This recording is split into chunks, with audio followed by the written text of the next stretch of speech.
The moment Adrian Vale realized the woman standing in the rain wasn't asking for help, she was testing him. His entire life was about to change. What started as a broken-down car on a frozen highway would explode into a billion-dollar conspiracy, a ruthless CEO's hidden vulnerability, and a single father's desperate gamble to protect the only thing he had left, his daughter.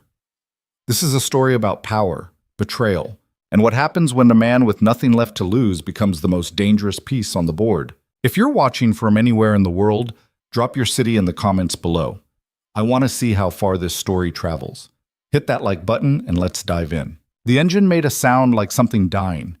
Adrian Vale gripped the steering wheel tighter, watching the temperature gauge climb into the red as snow battered the windshield. The heater had quit 10 minutes ago. Now the wipers were starting to stutter. "Daddy, I'm cold." He glanced in the rearview mirror. Mia was bundled in her winter coat, her pink backpack clutched against her chest. 8 years old, dark curls falling across her face, eyes too serious for a kid her age. She'd learned not to complain much. That broke his heart more than anything. "I know, baby. We're almost there." That was a lie. There were 40 minutes outside the city on a highway that looked like the surface of the moon, and the storm was getting worse. Adrian could barely see past the hood. The engine coughed again, harder this time, and the dashboard lights flickered. He eased onto the shoulder before the car could die completely. The moment he killed the ignition, the silence felt enormous. Wind shrieked across the empty road. Snow piled against the windows. Mia's voice was small. "Are we stuck?" Just for a minute, Adrian pulled out his phone. No signal. Of course, he hadn't paid the full bill this month, just enough to keep it barely alive. And out here the coverage was garbage anyway. He tried the engine again. Nothing. Not even a click. His chest tightened. It was 8 degrees outside, maybe less with the wind. They had a quarter tank of gas, but no engine meant no heat. The nearest town was 12 miles back. He'd passed maybe 3 cars in the last hour. Think. He twisted around to look at Mia. She was watching him with that expression she'd worn since her mother died. The one that said she knew things were bad, but was trying not to make it worse. "We're going to be okay," he said, forcing his voice steady. "I'm going to figure this out." She nodded, didn't ask questions. That killed him. Adrian grabbed the flashlight from the glove box and popped the hood, then shoved his way out into the storm. The cold hit him like a fist. Wind tore through his jacket, snow stinging his face. He stumbled to the front of the car and lifted the hood, shining the light across the engine. He didn't know what he was looking for. He wasn't a mechanic. He was a guy who used to analyze financial models for investment firms before his life imploded, and he started scrambling for freelance gigs that paid $200 a week if he was lucky. The engine looked like a mess of metal and hoses. Everything was frozen or corroded or both. He stood there for 30 seconds, snow accumulating on his shoulders, staring at a problem he couldn't solve. Then he saw the headlights. 2 beams cutting through the storm, coming from the south. Adrian stepped into the road, waving the flashlight. The vehicle slowed. A black SUV, expensive-looking, windows tinted. It pulled onto the shoulder about 20 feet behind his car and stopped. The driver's door opened. A man stepped out, mid-40s, built like he spent serious time in the gym. He wore a long coat and moved with the kind of precision that made Adrian think military or private security. "You need help?" the man called over the wind. "Car's dead, AD," Adrian shouted back. "No signal out here. You got a phone that works?" The man walked closer, assessing Adrian with a look that felt like being scanned. Then he glanced past him toward the beat-up sedan with its hood open and Mia's face pressed against the rear window. "You got a kid in there?" "My daughter. She's freezing." "Oh, she..." The man's expression shifted slightly. He turned and walked back to the SUV, leaning in through the driver's door. Adrian couldn't hear the conversation, but after a moment the man straightened and waved him over. "Come on, get her out of the cold." Adrian didn't hesitate. He yanked open the back door of his car. "Mia, grab your backpack. We're getting in another car for a minute." "Why?" "Because it's warmer. Come on. Quick."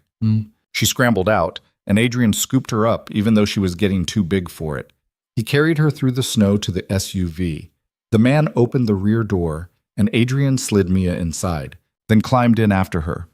The heat hit him immediately. The interior was leather, spotless, and warm enough that his fingers started tingling as they thawed. Mia pressed against his side, her teeth chattering. Then he saw the woman in the front passenger seat. She was younger than he'd expected, maybe 30, with sharp features and dark hair pulled back in a way that looked both elegant and severe. She wore a charcoal coat that probably cost more than Adrian's rent, and she was looking at him with an expression that wasn't quite curiosity and wasn't quite annoyance. "Thank you," Adrian said quickly. "I just need to borrow a phone, call a tow truck. We'll be out of your way." The woman didn't respond immediately. She studied him for a long moment, then glanced at Mia. "Where were you headed?" "Back to the city. We were visiting my sister upstate." Another lie. They'd been driving back from a food bank. At night, in a storm. Adrian felt heat crawl up his neck. Timing didn't work out. "Look, I appreciate the help, but if I could just—" "Marcus," the woman said, not looking away from Adrian. "Call a tow service. Tell them it's urgent." The driver pulled out a phone and made the call. Adrian heard him describing the location, the situation. When he hung up, he shook his head. "Earliest they can get someone out here is 3 hours. Roads are getting bad." Adrian's stomach dropped. 3 hours. In this cold, in a dead car, that was dangerous. He looked at Mia. Her face was still pale, her lips tinged blue. "We'll wait in our car," he said, trying to keep the desperation out of his voice. "You've already done enough." "Yeah." "You'll freeze," the woman said flatly. "Both of you. We'll be fine." She turned fully in her seat now, and the look she gave him was sharp enough to cut glass. "No, you won't. Don't be stupid." Adrian opened his mouth, ready to argue, but Mia shifted beside him and coughed. It was a small sound, but it hit him like a hammer. She'd been sick last month. Bronchitis. They'd gone to an urgent care clinic that cost him $300 he didn't have. If she got sick again— "We're driving into the city," the woman continued. "You'll ride with us. The tow company can deal with your car tomorrow. I can't just—" "You can." Her tone didn't leave room for argument. "Marcus, let's go." "Oh, sheesh. Boy, indeed." The driver shifted into gear and the SUV pulled back onto the highway. Adrian sat frozen. Mia curled against him, watching the woman in the front seat. She'd already turned away, her attention on her phone, scrolling through something with the detached efficiency of someone used to making decisions and moving on. "Thank you," Adrian said again, quieter this time. She didn't look up. "Don't mention it." Again. The silence that followed felt heavy. Mia's breathing started to even out as the warmth soaked into her. Adrian tried to relax, but his mind was spinning. He didn't like this. Didn't like accepting help. Didn't like feeling this powerless. Didn't like the way the woman's driver kept glancing at him in the rearview mirror like he was checking to make sure Adrian wasn't a threat. After a few minutes, Mia whispered, "Daddy? Who is she?" "I don't know, baby. Just someone nice who's giving us a ride." The woman in the front seat made a sound that might have been a laugh, but when Adrian looked up, her expression hadn't changed. The storm stayed vicious for the next 20 minutes. The SUV handled it easily, cutting through drifts and ice like they weren't even there. Adrian watched the road disappear behind them and felt his pulse slowly return to normal. Mia dozed off against his shoulder, her fingers tangled in his jacket. Finally, the woman spoke again. "What's your name?" Adrian blinked. "Adrian. Adrian Vale. And her?" "Mia." The woman nodded once, still scrolling through her phone. "You live in the city?" "Yeah, north side." "What do you do?" The question landed like a punch. Adrian hesitated, then forced himself to answer. "Consulting. Financial strategy, mostly." It wasn't a complete lie. He did consult when anyone would hire him. Mostly, he pieced together freelance gigs analyzing spreadsheets for small businesses that couldn't afford real analysts. Last month, he'd made $800. This month, so far $250. "Freelance?" the woman asked. "Yeah, that's a polite way of saying unemployed." Adrian's jaw tightened. It's a polite way of saying I take what I can get. She finally looked at him, and for the first time, there was something like interest in her eyes. "Why? Why what? Why take what you can get? You just said you do financial strategy. That's not a low-demand field. Adrian stared at her. You don't know anything about me. I know you're driving a car that should have died 5 years ago. Your daughter's coat doesn't fit her anymore, and you're out here in a storm because you didn't have another option. Her voice wasn't cruel, just factual. So why? Adrian felt his chest tighten. He wanted to tell her to mind her own business, but Mia was asleep on his shoulder, and this woman had just saved them from freezing to death on the side of the road. I used to work for a firm, he said quietly. Good salary, benefits, the whole thing.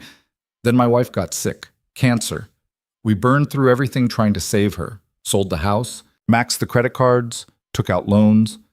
When she died, I had a 2-year-old daughter and $140,000 in debt. He paused. The firm let me go 6 months later. They said I wasn't focused enough. The woman was silent for a moment. Then, and now? Now I do whatever keeps us fed. She turned back to her phone, but Adrian saw something shift in her expression. It wasn't pity. It was something colder, sharper, like she was filing the information away. What about you? Adrian asked because he couldn't help himself. Who are you?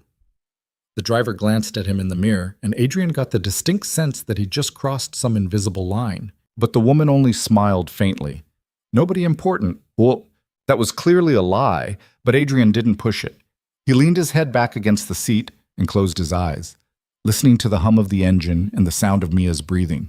By the time they reached the city, the storm had started to ease.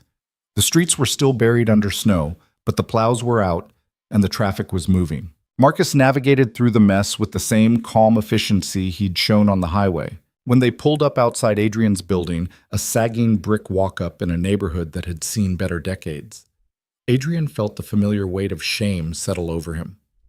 This is us, he said. Marcus stopped the car. Adrian carefully shifted Mia, trying not to wake her, and reached for the door handle. Wait! The woman was looking at him again. She reached into her coat and pulled out a business card, holding it out between 2 fingers. Adrian took it. The card was black, minimalist, with a name embossed in silver, Celeste Laurent. If you're serious about financial strategy, she said, send me your resume. Adrian stared at the card. Why? Because I'm curious if you're as smart as you sound. She tilted her head slightly. Or if you're just good at selling desperation. Adrian's grip tightened on the card. I'm not looking for charity. Good. I don't give it. Celeste's expression didn't change. Send the resume or don't, your choice. Adrian wanted to throw the card back at her, wanted to tell her he didn't need her condescension or her vague promises. But Mia was warm and asleep in his arms, and the memory of that dead car on the frozen highway was still too fresh. I'll think about it, he said. Don't think too long. Adrian climbed out of the SUV, Mia heavy against his chest, and kicked the door shut with his heel. He stood on the curb and watched the vehicle pull away, its taillights disappearing into the snowy night. When he looked down at the card in his hand, the name clicked. Celeste Laurent. He'd read about her. Everyone had. Youngest self-made billionaire in the tech sector, ran a company that did something with AI and data infrastructure. She'd been on the cover of magazines, profiled in Forbes, called everything from a visionary to a tyrant depending on who you asked. The articles always mentioned her icy demeanor, her refusal to play politics, the way she'd gutted entire departments when they didn't meet her standards. And she'd just given him her card. Adrian looked up at his apartment building, then back at the card. What the hell? He muttered. 3 days later, Adrian sat at the wobbly kitchen table in his apartment, laptop open in front of him, staring at the blinking cursor in an empty email. Mia was at school. The heat was barely working. He'd spent the morning calling about the car, still sitting on that highway, racking up towing and impound fees he couldn't pay, and the afternoon dodging calls from creditors. The business card sat next to the laptop. He'd looked Celeste Laurent up, of course, spent hours falling down the rabbit hole of articles, interviews, profiles. Her company, Laurent Technologies, was worth somewhere north of $9 billion. She'd built it from nothing in less than a decade. The press loved her and hated her in equal measure. There were stories about her firing executives in front of their entire teams, about hostile takeovers and ruthless contract negotiations. There were also stories about her charitable foundation, the scholarships she funded, The disaster relief money she donated without fanfare. She didn't have a husband. No kids. No public relationships at all. The tabloids speculated constantly, but Celeste never commented. Adrian had also found his old resume, buried in a folder he hadn't opened in 2 years. He'd updated it, adding the freelance work, trying to make it sound more impressive than it was. Then he'd stared at it for an hour, hating every line. This was stupid. She wasn't serious. Women like Celeste Laurent didn't hand out business cards to broke single fathers they picked up on the side of the road. It was a polite gesture, nothing more. If he actually sent this email, he'd never hear back. Or worse, he'd get some automated rejection from an assistant who'd never even show it to her. But then he thought about Mia. About the overdue rent notice taped to the door. About the job interview he'd had last week where the manager took one look at his resume and said, "We're really looking for someone with more recent experience." Adrian opened a new email. 2. Celeste.laurent@laurentech.com. Subject: Financial Strategy Resume. Adrian Vale. He kept it short. "Miss Laurent, you told me to send my resume." Attached: "If you were serious, I'm available. If you weren't, I appreciate the ride." Adrian Vale. He attached the resume, read the email one more time, and hit send before he could change his mind. Then he closed the laptop and went to take a shower, trying not to think about how desperate he'd just sounded. Mchiki. The response came 6 hours later. Adrian was making dinner, spaghetti with sauce from a jar, the only thing in the cabinet that Mia would actually eat, when his phone buzzed. He almost ignored it, probably another creditor. But when he glanced at the screen, he saw the name Laurent Technologies in the sender field. His stomach flipped. He opened the email. From Office of Celeste Laurent. Subject: Financial Strategy Resumes. Adrian Vale. Mr. Vale, Miss Laurent has reviewed your materials and would like to meet. Please confirm your availability for tomorrow, 10 a.m., at Laurent Technologies headquarters. Address below. Security will have your name. Adrian read it 3 times. Then he sat down hard on the kitchen chair. Daddy? He looked up. Mia was standing in the doorway, holding her stuffed rabbit. You okay? Adrian forced a smile. Yeah, baby. I'm good. You look weird. I just got some good news, I think. Mia climbed into his lap, and Adrian wrapped his arms around her, staring at the email on his phone screen. This didn't make sense. Celeste Laurent didn't hire people like him. She didn't even meet with people like him. But the email was real, and it had an address, and if he didn't show up, he'd spend the rest of his life wondering what might have happened. What kind of good news? Mia asked. I might have a job interview tomorrow. Her eyes went wide. A real one? That hurt more than it should have. Yeah, sweetheart, a real one. She hugged him tight.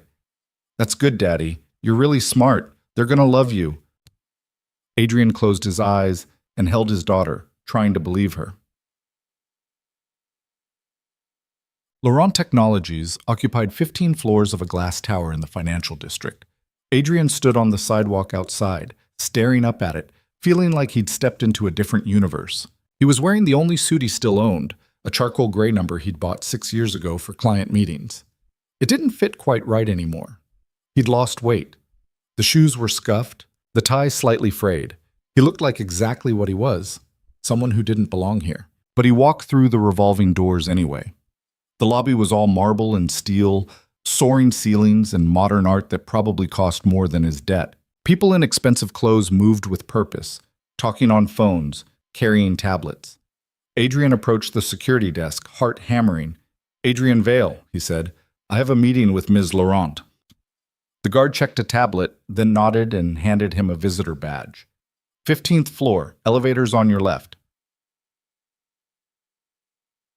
Adrian clipped the badge to his jacket and headed for the elevators, feeling every eye in the lobby on him. The ride-up was silent except for the faint hum of machinery. When the doors opened, he stepped into a reception area that looked like it belonged in a magazine. Floor-to-ceiling windows overlooked the city. The furniture was sleek and modern. A woman sat behind a glass desk, her expression polite but distant. Mr. Vale, that's me. Ms. Laurent is expecting you. Through those doors, then down the hall. Last office on the right. Adrian nodded and walked through the glass doors. The hallway was lined with offices. all of them occupied by people who looked busy and important. He could feel his pulse in his throat. The last office on the right had an open door. Adrian stopped just outside, taking a breath. Then he stepped in. The office was massive. One wall was entirely windows, giving a view of the city that made Adrian's knees weak. The furniture was minimal, sleek desk, a few chairs, a low couch by the windows. Everything was clean lines and neutral tones. Celeste Laurent stood by the windows, her back to him, phone pressed to her ear. "I don't care what he thinks," she was saying, her voice clipped. "The numbers don't lie. If you can't accept that, replace him." She paused. "No, do it today." She hung up and turned around. For a second, Adrian forgot how to breathe. She was dressed in a black suit that was somehow both understated and commanding. Her dark hair pulled back, her expression unreadable. "Mr. Vale," she said, "you're on time." "I try to be." She crossed the office and gestured toward one of the chairs. "Sit." Adrian sat. Celeste took the chair across from him, not behind the desk but directly in front of him, like they were equals. It felt deliberate. "I read your resume," she said. "And? It's thin." Adrian felt his jaw tighten. "I know. But the work you did before everything fell apart was impressive. You were good at what you did." "I still am." Celeste tilted her head. "Why should I believe that?" "Because I wouldn't be here if I wasn't desperate. And desperate people don't waste time pretending." For the first time, Celeste smiled. It was small, barely there, but real. "Fair point." She leaned back slightly. "Tell me what you know about Laurent Technologies." Adrian had prepared for this. "You built the company 8 years ago after selling your first startup. You focus on AI-driven infrastructure and predictive analytics. Revenue last year was around $2 billion.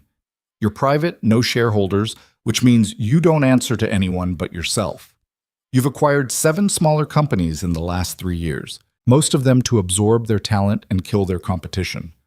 Celeste's smile widened. "You did your homework." "I'm thorough."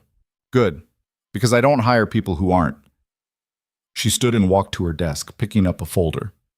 "I'm going to give you a test." Adrian blinked. "A test?" "One of my subsidiaries is failing, a financial services platform we acquired 2 years ago. It's bleeding money, and nobody can figure out why." She handed him the folder. "You have 72 hours to tell me what's wrong and how to fix it." Adrian opened the folder. Inside were financial statements, performance reports, user data, hundreds of pages. 72 hours, he repeated. "Starting now." Celeste checked her watch. "If your analysis is good, you're hired. If it's not, you never hear from me again." Adrian looked up at her. "What's the job?" "Temporary consultant, 6 months, maybe longer if you prove useful. Salary is negotiable." "Negotiable based on what?" "How badly you need it." Her expression was unreadable. "I'm not a charity, Mr. Vale, but I do believe in recognizing talent when I see it, even if it's buried under bad luck." Adrian's hands tightened on the folder. This was insane. He had no childcare, no time, no resources. But he also had no other options. "I'll have your answer in 72 hours, he said. "Good." Celeste walked back to the windows, dismissing him without another word. Adrian stood, folder tucked under his arm, and walked out of the office. His head was spinning. He made it to the elevator, down to the lobby, out onto the street before he finally let himself stop and breathe. Then he looked down at the folder in his hands and thought about Mia. And he started walking. Adrian spent the first 12 hours just reading. He picked Mia up from school, made her mac and cheese from a box, helped her with homework, and put her to bed. Then he sat at the kitchen table with the folder spread open and didn't move until 3 in the morning. The numbers swam in front of his eyes. Revenue projections, user acquisition costs, churn rates, operational expenses. Page after page of data that should have told a coherent story but didn't. The subsidiary was called FinPoint, a financial planning app aimed at millennials, acquired by Laurent Technologies 2 years ago for $60 million. On paper, it should have been printing money. The user base was growing, the technology was solid, but the losses kept mounting. Last quarter alone, they'd burned through $8 million. Adrian rubbed his eyes and reached for the cold coffee he'd made hours ago. Something was wrong with the numbers, but he couldn't see it yet. The operational costs were high, but not unreasonably so. Marketing spend was aggressive, but within industry norms. The revenue model was standard, freemium with premium subscriptions.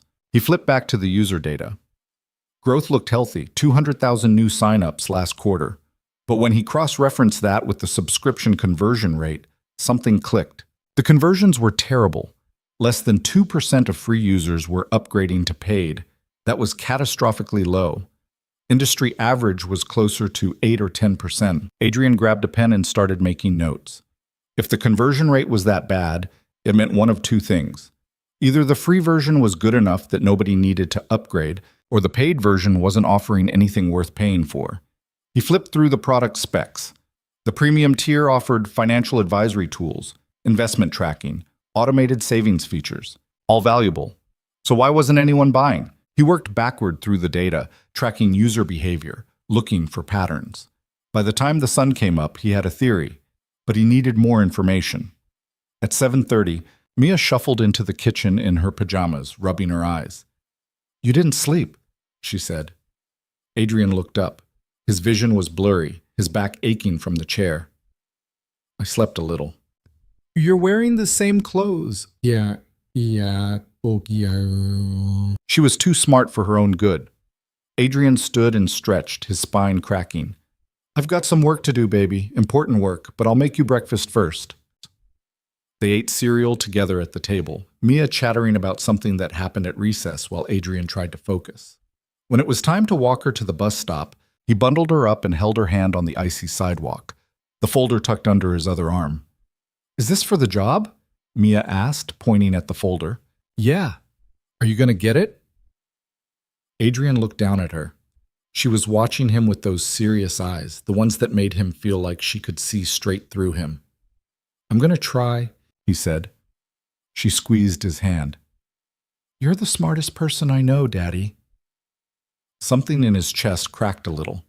He kissed the top of her head and watched her climb onto the bus, then turned and walked back to the apartment. He had 60 hours left. By noon, he'd confirmed his theory. The problem wasn't the product, it was the pricing. FinPoint was charging $12 a month for premium, which put it in direct competition with bigger, more established apps that offered similar features. Users were signing up for the free version, trying it out, then switching to competitors who had better brand recognition and more robust feature sets. But there was something else. Adrian dug deeper into the acquisition data and found it. Nearly 40% of FinPoint's new users were coming from a single marketing partnership with a finance blog that had been exposed 6 months ago for promoting predatory lending schemes. The blog's credibility was destroyed. Everyone associated with it got tainted by proximity. FinPoint was still paying them $2 million a year. Adrian sat back staring at the numbers. This wasn't just bad strategy, this was negligence. Whoever was running FinPoint either didn't know what they were doing or didn't care. Maybe both. He spent the next day building his analysis, wrote up a 10-page report outlining the problems, the root causes, and his recommended fixes. Cut the partnership with the toxic blog immediately. Restructure pricing to offer a mid-tier option at $5 a month. Invest in organic growth through content marketing instead of paid acquisition. Rebuild the brand to focus on transparency and user education. It was solid work, the kind of analysis he used to do in his sleep back when he had a real job. But sitting there in his cramped kitchen, submitting it felt like shouting into a void. He sent the report at 11 p.m. on the second day. 59 hours after Celeste had given him the folder. Then he closed the laptop and tried not to think about what would happen if she hated it. The response came the next morning. Adrian was making coffee when his phone buzzed. He grabbed it, saw the name Laurent Technologies, and his stomach dropped. The email was short. From Office of Celeste Laurent. Subject: FinPoint Analysis. Mr. Vale, Ms. Laurent would like to discuss your findings. Please report to her office at 2 p.m. today. Adrian read it twice. No indication of whether his analysis was good or bad. Just a summons. He called his neighbor, Mrs. Chen, an elderly woman who sometimes watched Mia when he was desperate. She agreed to pick Mia up from school. Adrian showered, put on the same suit, and tried to ignore the nausea building in his gut. By the time he walked into Laurent Technologies again, he felt like he was heading to his own execution. Celeste's assistant waved him through without a word. Adrian walked down the hall, knocked once on the open door, and stepped inside. Celeste was sitting behind her desk this time, reading something on her computer. She didn't look up. "Close the door." Adrian did. Then he stood there, waiting, while she finished whatever she was reading. The silence stretched until it became uncomfortable. Finally, she looked at him. "Sit." "Was sitzt mich?" "Ust." He sat. Celeste picked up a printed copy of his report and tapped it against the desk. "This is good work." Adrian exhaled. He hadn't realized he'd been holding his breath. "You identified problems I've been trying to get my team to acknowledge for 6 months, Celeste continued. "And your solutions are practical. Not flashy, not overcomplicated, just smart." Thank you, Seth. "Don't thank me yet." She stood and walked to the window, her back to him. "The reason my team hasn't acknowledged those problems is because the person running FinPoint is a senior executive who's been with me since the beginning. His name is Victor Hale. He built the acquisition strategy that brought FinPoint into the company. If your analysis is correct, it means he either made a massive mistake or he's been covering up his incompetence for 2 years." Adrian's pulse quickened. "What are you saying?" "I'm saying that if I bring you in to fix this, you're going to make enemies, powerful ones. Victor has allies on my board, people who will see you as a threat." "Why would they see me as a threat? I'm nobody." Celeste turned around, and the look she gave him was sharp. "You're a nobody who just proved one of my top executives is bleeding the company dry. That makes you dangerous." Adrian swallowed. "So what do you want me to do?" "I want you to take the job. Temporary consultant, 6-month contract. Your focus will be financial oversight on underperforming subsidiaries, starting with FinPoint. Salary is $120,000, prorated." The number hit Adrian like a truck. $120,000. That was more than he'd made in the last 3 years combined. "That's generous," he said carefully. "It's market rate for someone with your skill set. Don't insult me by acting surprised." Celeste returned to her desk and sat down. "But here's the deal. You report directly to me, not to Victor, not to anyone else. You find problems, you bring them to me, and I decide what to do about them. You don't make friends, you don't play politics, you do the work, and you do it well." Adrian met her eyes. "And if I step on toes?" So say ich wohl mal. "Then you step on toes. I'm not hiring you to be liked, Mr. Vale. I'm hiring you because you're hungry and competent, and right now, I need both." There was something in the way she said it that made Adrian pause. She wasn't just talking about FinPoint. There was a larger game being played here, and he was walking into it blind. "When do I start?" he asked. "Monday. HR will have your contract ready tomorrow." She picked up her phone, already moving on to the next thing. "One more thing. You'll have an office here, but you'll also be expected to travel to our satellite locations. That going to be a problem?" Adrian thought about Mia, about finding childcare, about the logistics of a life that had just gotten infinitely more complicated. "No," he said. "Not a problem." Celeste glanced up at him, and for just a moment her expression softened. "You have a daughter, don't you?" "Yes." "How old?" 8. Celeste nodded slowly, like she was filing that information away. "Figure out what you need to make this work. Childcare, schedule adjustments, whatever. Let HR know. I don't need you distracted." Adrian stood. "Thank you, Miss Laurent." "Don't thank me yet," she said again. "And call me Celeste. Miss Laurent makes me sound like a school principal." Adrian almost smiled. Then he walked out of the office, down the hall, into the elevator, and out onto the street. He made it 2 blocks before he had to stop and lean against a building, his hands shaking. $120,000. A real job. A chance. He pulled out his phone and called Mrs. Chen. When she picked up, he could hear Mia in the background, laughing at something. "Mrs. Chen, it's Adrian. Is Mia okay?" "She's fine. We're making cookies." "Tell her I'll be home soon. And Mrs. Chen..." He paused, trying to get his voice under control. "I got the job." There was a beat of silence. Then Mrs. Chen said, "That's wonderful, Adrian. I'm so happy for you." "Thank you, He stopped. "Thank you." He hung up and stood there on the sidewalk, People rushing past him, the city moving at its relentless pace. For the first time in 2 years, Adrian let himself believe that maybe things were going to be okay. That belief lasted exactly 4 days. Monday morning, Adrian showed up at Laurent Technologies at 8 a.m. sharp. HR walked him through his contract, had him sign a stack of paperwork, and handed him a security badge with his photo and name.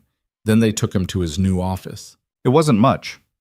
A small interior room on the 14th floor with a desk, a computer, and a view of the hallway. But it was his. Adrian set down his bag and stood there for a minute, trying to absorb the reality of it. A woman appeared in the doorway, mid-40s, blonde hair and a severe bun, wearing a blazer that looked expensive. She knocked on the door frame even though the door was open. Adrian Vale? That's me. I'm Caroline Dreyfus. I run strategic operations for Laurent Tech. She extended a hand and Adrian shook it. Her grip was firm, her smile professional. Celeste asked me to get you up to speed. Do you have a few minutes? Of course. Caroline stepped inside and closed the door. The smile disappeared. Let me give you some advice, she said, her voice low. Whatever Celeste told you about Finpoint, tread carefully. Victor Hale is not someone you want as an enemy. Adrian frowned. I'm just here to do the work. No, you're here to make Victor look bad. Everyone on this floor knows it, and trust me, he knows it too. She crossed her arms. Victor has been with Celeste for 8 years. He's connected, respected, and ruthless. If you go after him, he'll destroy you. I'm not going after anyone. I'm analyzing financials. Analyzing financials that prove Victor screwed up a $60 million acquisition. That's the same thing.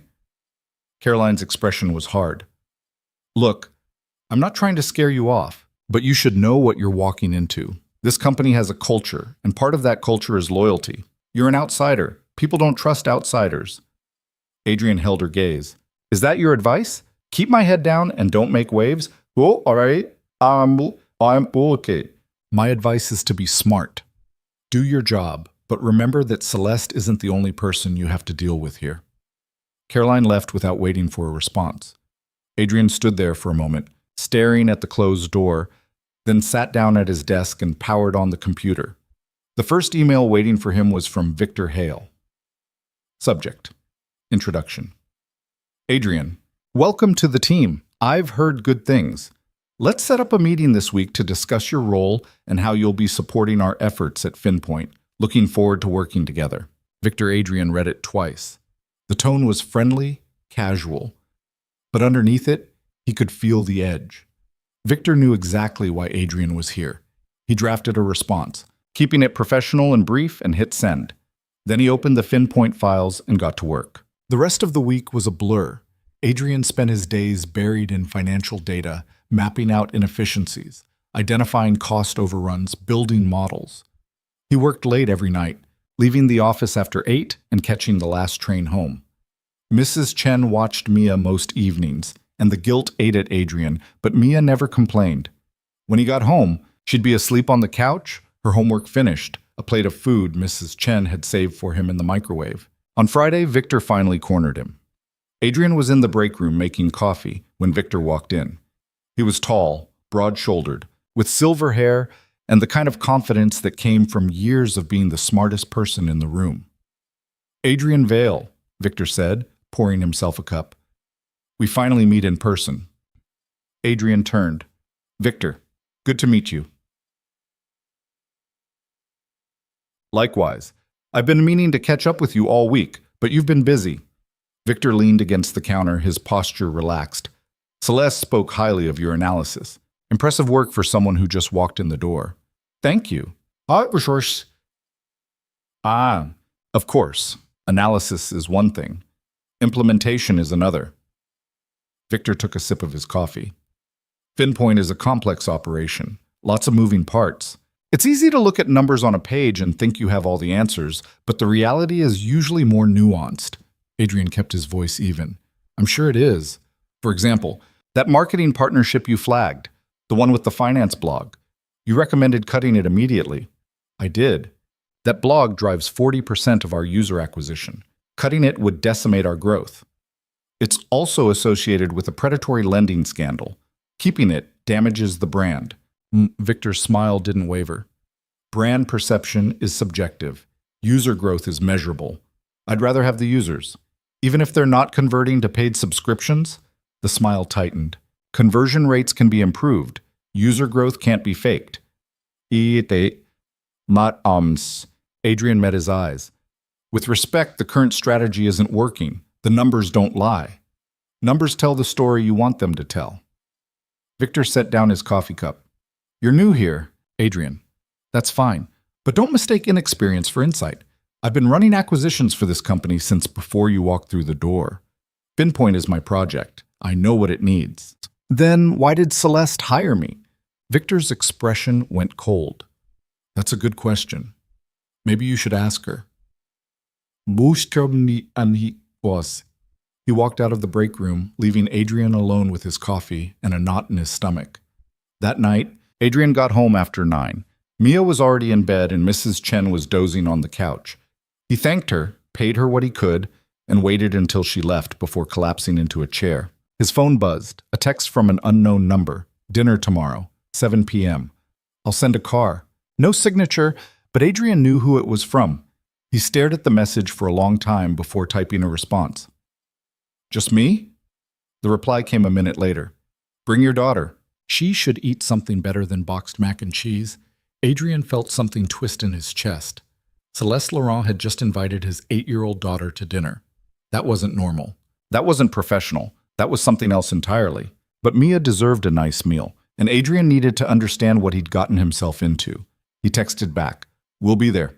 The car arrived at 6:30 the next evening. Adrian had spent the afternoon trying to make Mia presentable, which mostly involved convincing her to wear the nice dress she hated and brushing her hair until it didn't look like a bird's nest. She kept asking where they were going, and Adrian kept deflecting because he didn't know how to explain that they were having dinner with a billionaire. The driver was the same man from the highway, Marcus. He nodded at Adrian when they climbed into the SUV but didn't say anything. Mia pressed her face against the window, watching the city slide past. "Where are we going, Daddy?" "To have dinner with someone I work with." "Is it fancy?" "Probably."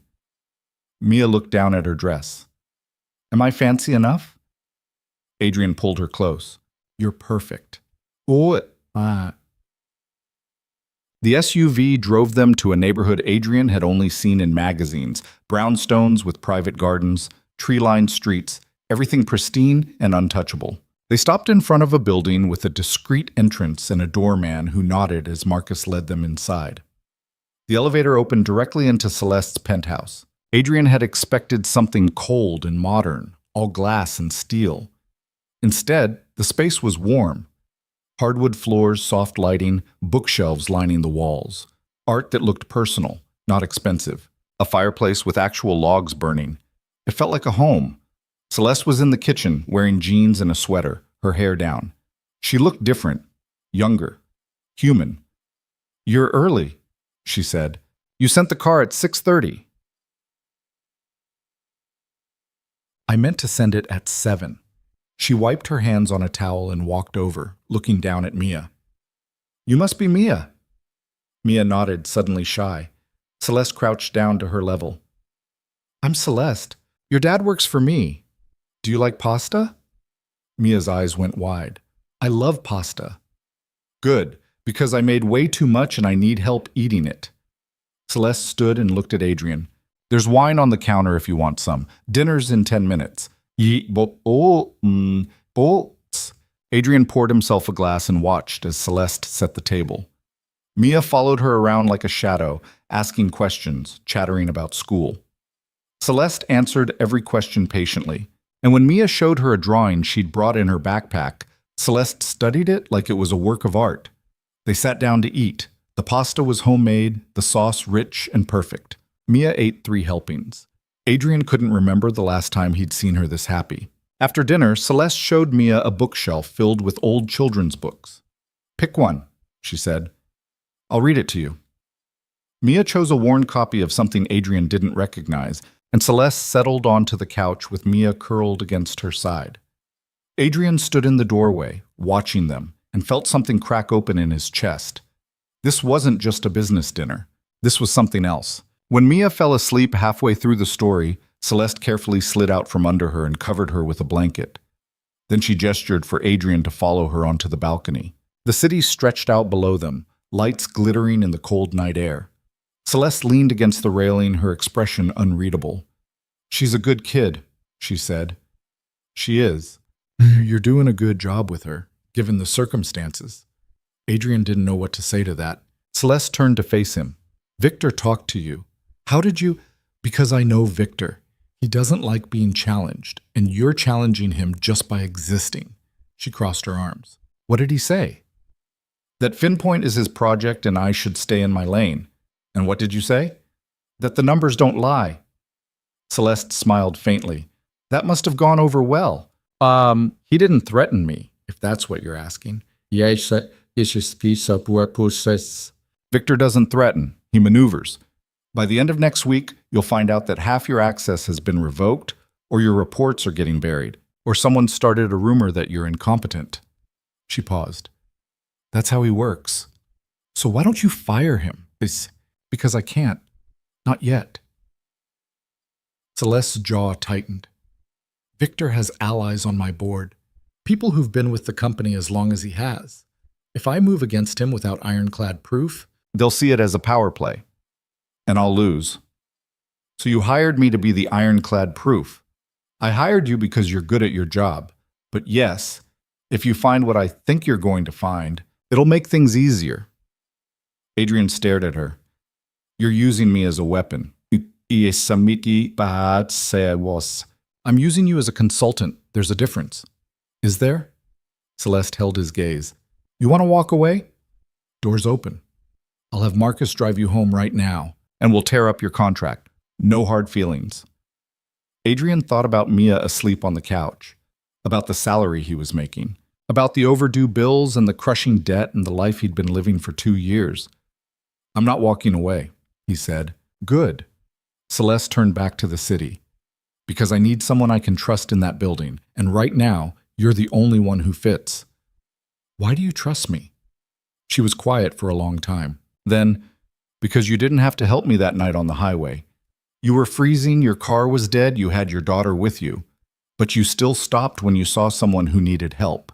That tells me something about who you are." Adrian didn't know what to say to that. Celeste pushed off the railing. "Stay for another hour. Let Mia sleep. Then Marcus will take you home." She went back inside, leaving Adrian alone on the balcony with the cold and the lights and the weight of everything she'd just told him. When they finally left, Mia was groggy and confused, clutching her stuffed rabbit.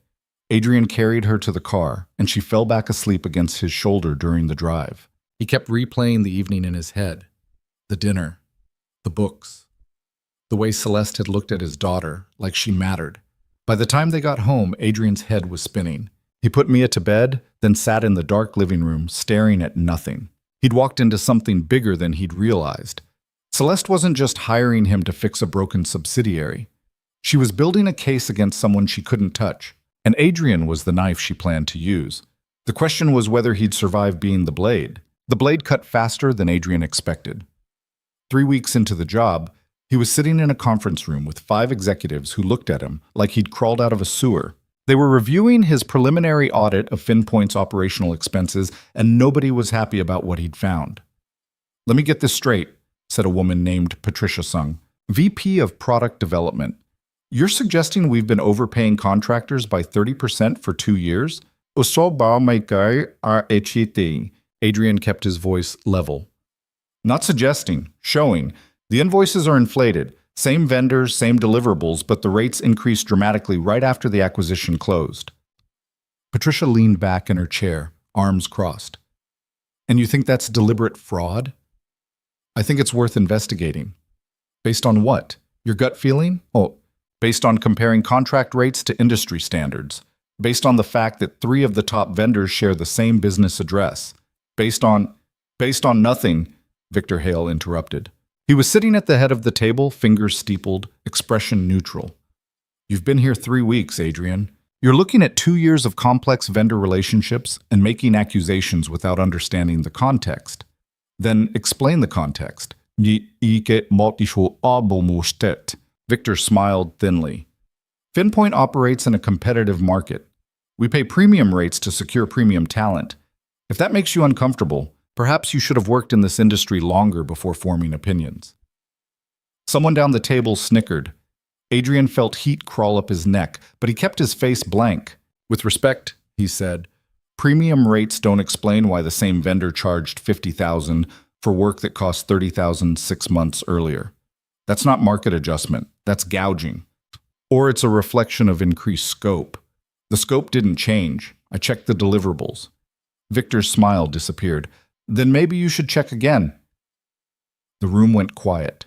Patricia glanced between them, clearly uncomfortable. The other executives studied their laptops. I'll review the files again, Adrian said finally.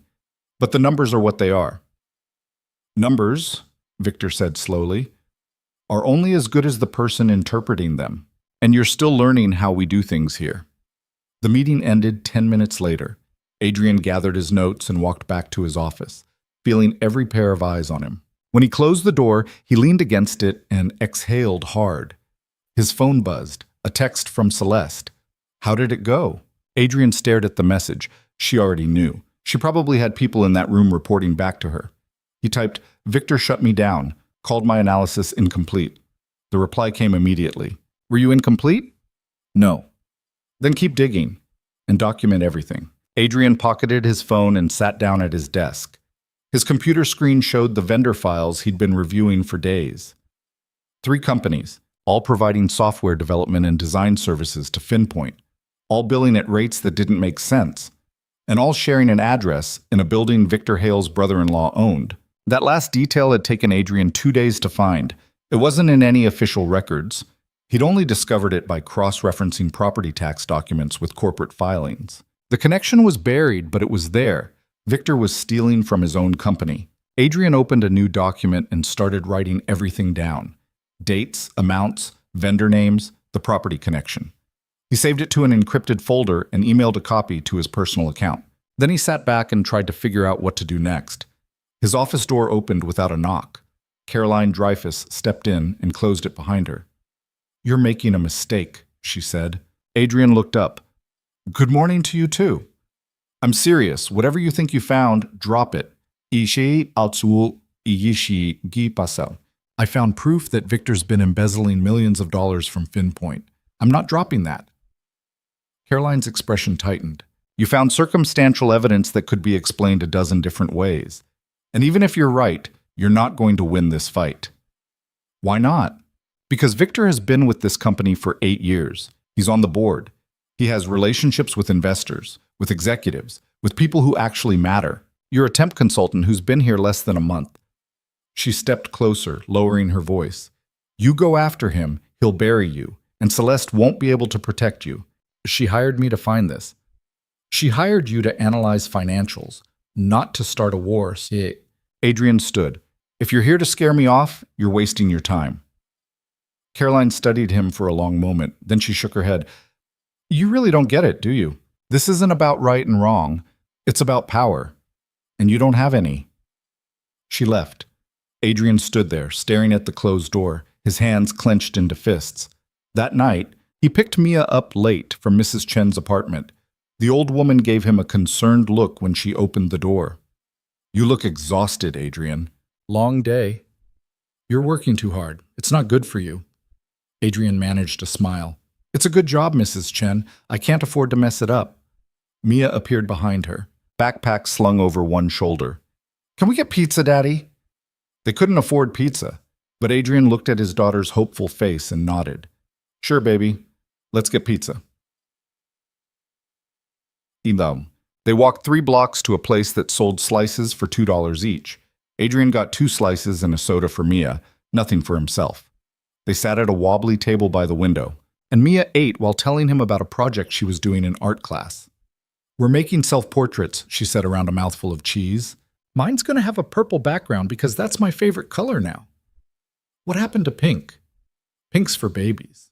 Adrian smiled despite himself. When did you get so grown up? Mia shrugged. I don't know.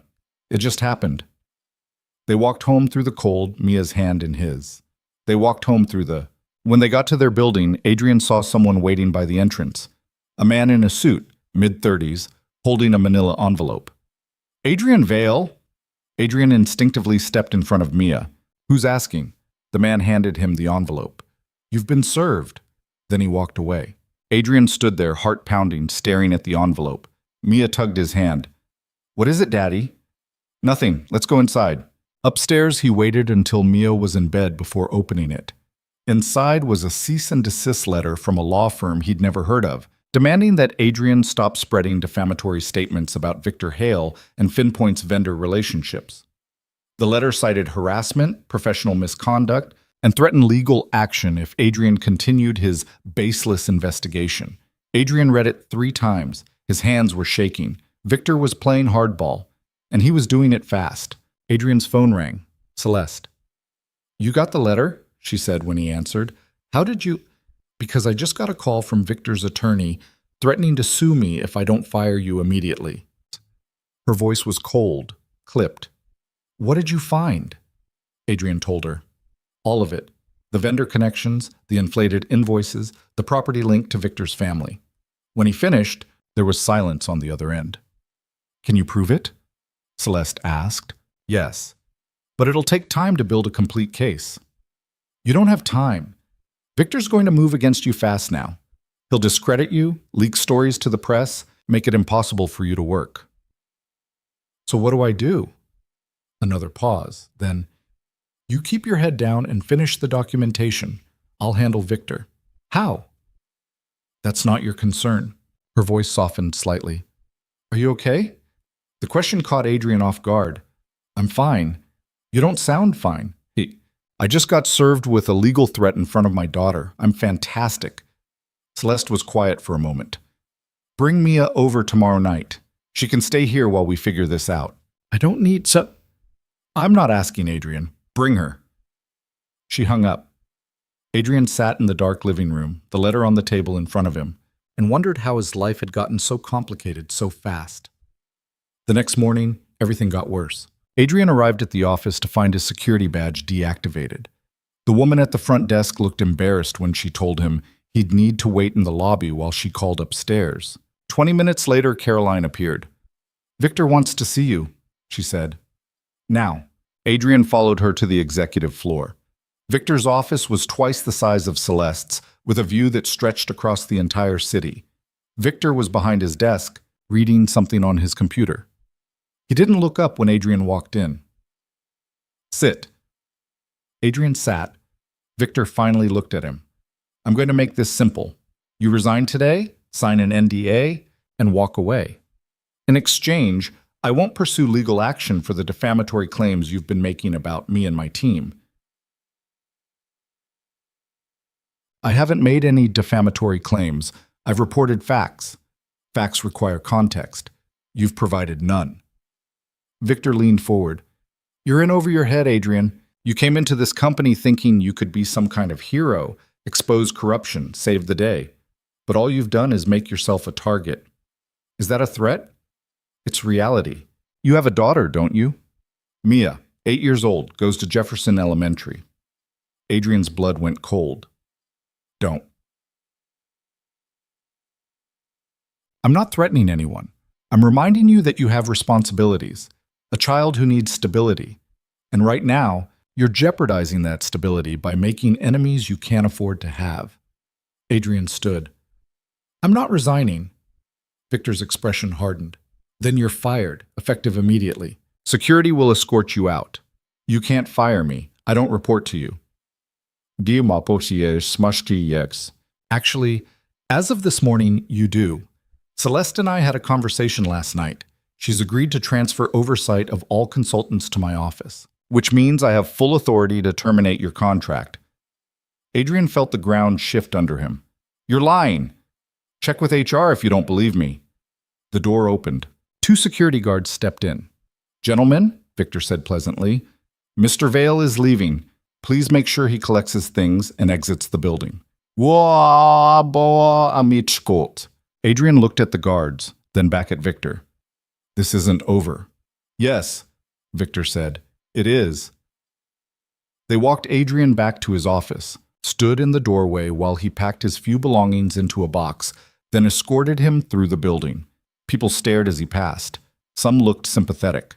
Most looked relieved that it wasn't them. By the time Adrian reached the lobby, his phone was buzzing non-stop.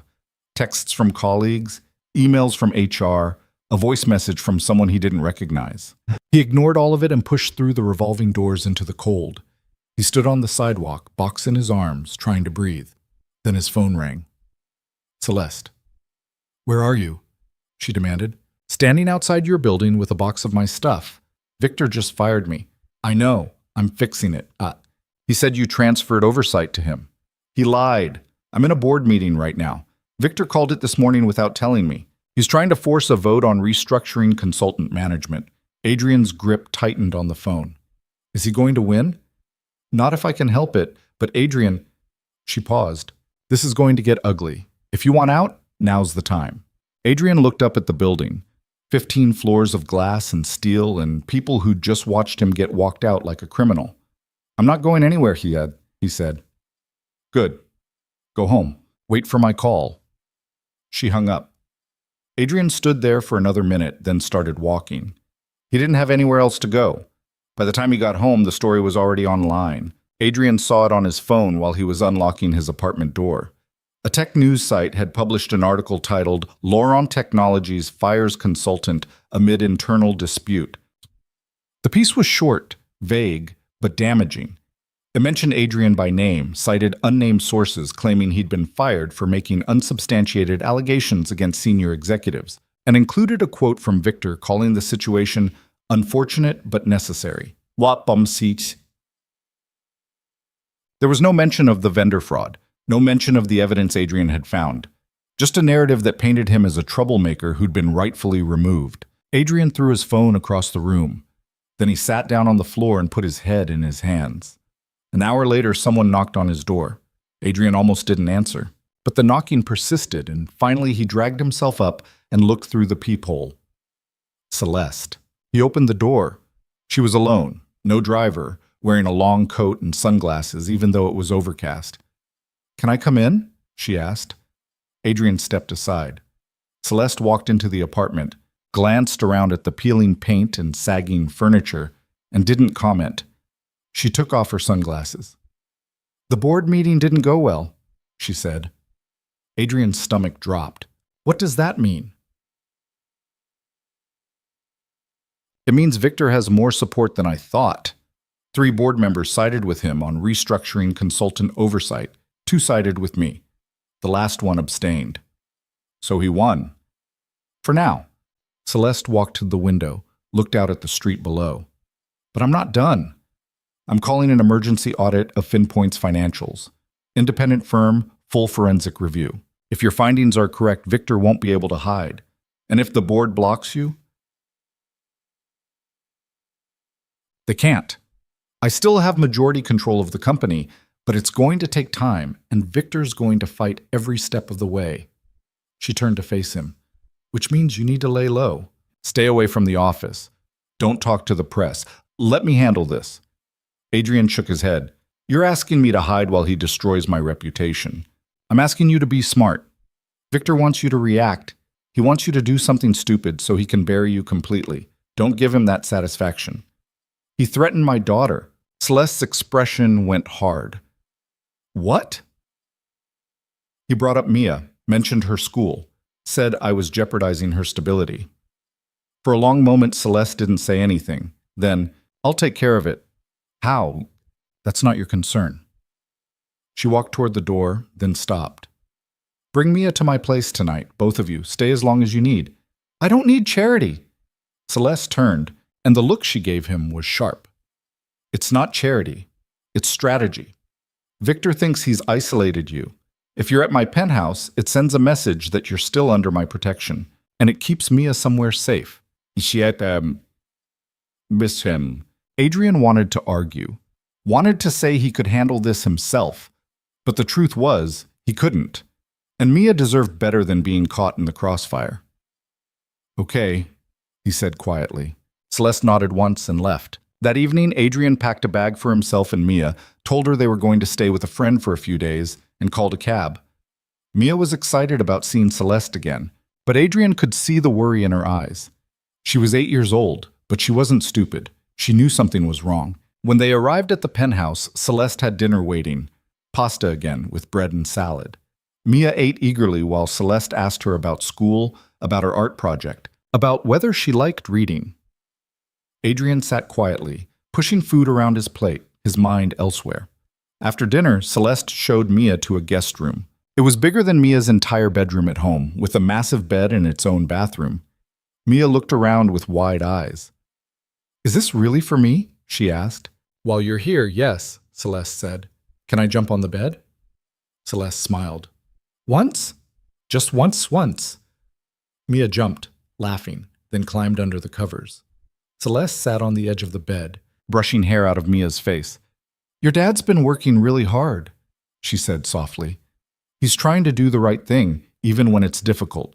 That's important. Do you understand?" Mia nodded. "Is someone being mean to him?" "A little bit, but we're going to fix it. Are you going to help him?" "Oh." Celeste glanced toward the doorway, where Adrian was standing. "Yes, I'm going to help him." Mia smiled. "Good. Because Daddy helps everybody. Someone should help him back." Something in Celeste's expression shifted. She leaned down and kissed Mia's forehead. "Get some sleep, sweetheart." She turned off the light and walked past Adrian into the hallway. He followed her to the living room where she poured 2 glasses of wine and handed him one.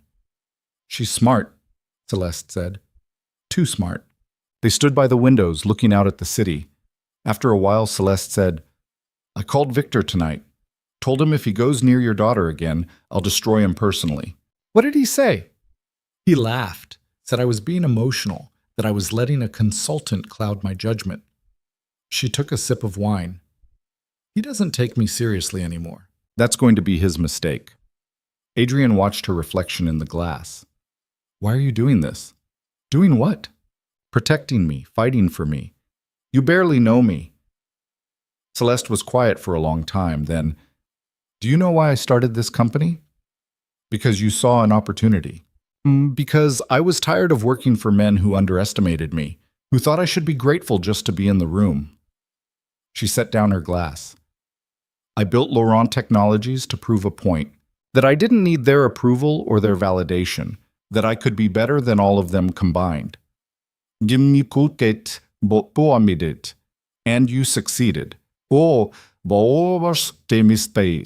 I did. But somewhere along the way I stopped trusting people, stopped letting anyone get close. It was easier that way, safer." She finally looked at him. "Then I met you on that highway, and you didn't care who I was or what I could do for you. You just helped because it was the right thing to do. That matters to me more than you know." Adrian didn't know what to say to that. Celeste picked up her glass again. "Get some sleep. Tomorrow's going to be a long day." She walked toward her bedroom and closed the door. Adrian stood alone in the living room for a while, then checked on Mia one more time. She was asleep, curled up in the massive bed, her stuffed rabbit tucked under her chin. He went to the guest room Celeste had prepared for him, lay down fully clothed, and stared at the ceiling. Somewhere in the city, Victor Hale was plotting his next move, and Adrian was living in a billionaire's penthouse, being protected by a woman he barely knew, while his entire life hung in the balance. He closed his eyes and tried to sleep. It didn't work. The next morning, Adrian woke to the sound of voices. He got up, still wearing yesterday's clothes, and walked toward the kitchen. Celeste was on the phone, her voice sharp. "I don't care what the optics are. I want the audit started today. Yes, today. If you can't make that happen, I'll find someone who can." She hung up and saw Adrian standing there. "Coffee's made," she said, gesturing to the counter. Adrian poured himself a cup. "The audit? Starting this afternoon. I hired the best forensic accounting firm in the city. They'll have full access to FinPoint's records by end of business." She leaned against the counter, arms crossed. "Victor's going to fight it, but he can't stop it. How long until they find something?" "Depends what we're looking for. If it's obvious, a few days. If Victor buried it deep, could be weeks." Adrian sipped his coffee. "What do I do in the meantime?" "You stay here. Keep Mia safe. Let me handle the company. I can't just hide. You're not hiding. You're staying out of Victor's line of fire.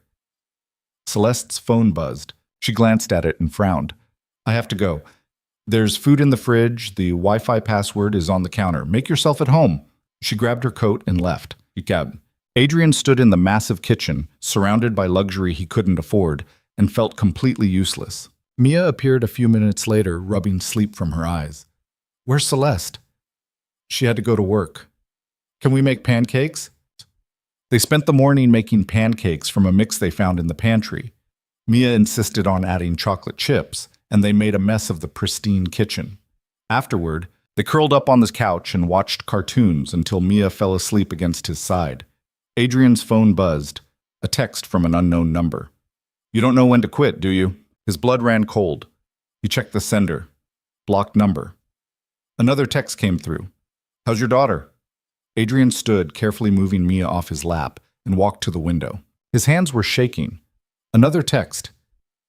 You think Celeste can protect you? She can't. Walk away while you still can. Adrian stared at the messages, fury building in his chest.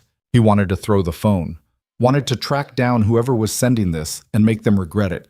Instead, he took screenshots and sent them to Celeste. Her reply came 2 minutes later. Forward those to my head of security. I'm getting you a new phone and number tonight. Adrian looked back at Mia, still asleep on the couch, and felt something harden inside him. Victor wanted a fight. He was going to get one. That night, while Mia slept in the guest room, Adrian sat at Celeste's dining table with his laptop and started going through every file he'd saved before getting fired. Financial records, vendor contracts, email chains. Everything he'd documented over the past 3 weeks. Celeste came home around 10, looking exhausted. She dropped her bag by the door and walked over to him. You should be sleeping, she said. Can't sleep. She pulled out a chair and sat down. Talk to me. Adrian turned the laptop toward her. I've been going through everything again. The vendor fraud is bigger than I thought. It's not just FinPoint. Victor's been running the same scheme across 3 other subsidiaries. Different vendors, same playbook. Inflated contracts, shell companies, kickbacks. Celeste leaned forward, studying the screen. How much are we talking? Conservatively, $15 million over 2 years. Her jaw tightened. And you can prove this? Yes, but I need access to files I don't have anymore. Banking records, wire transfers, corporate registrations. He looked at her. Can you get them? Through the audit, yes, but it'll take time. How much time? A week, maybe 2. Adrian shook his head. Victor's not going to wait that long. He's going to come after me harder. After you. We need to move faster. Celeste was quiet for a moment. Then she stood and walked to the window, hands in her pockets. There's another option, she said slowly. What? The company's annual shareholder conference is in 10 days. It's streamed live, broadcasted to investors and media worldwide. If you had ironclad evidence by then, you could present it publicly, in front of everyone. Adrian stared at her. You want me to blow this up in front of the entire world? I want Victor to have nowhere to hide.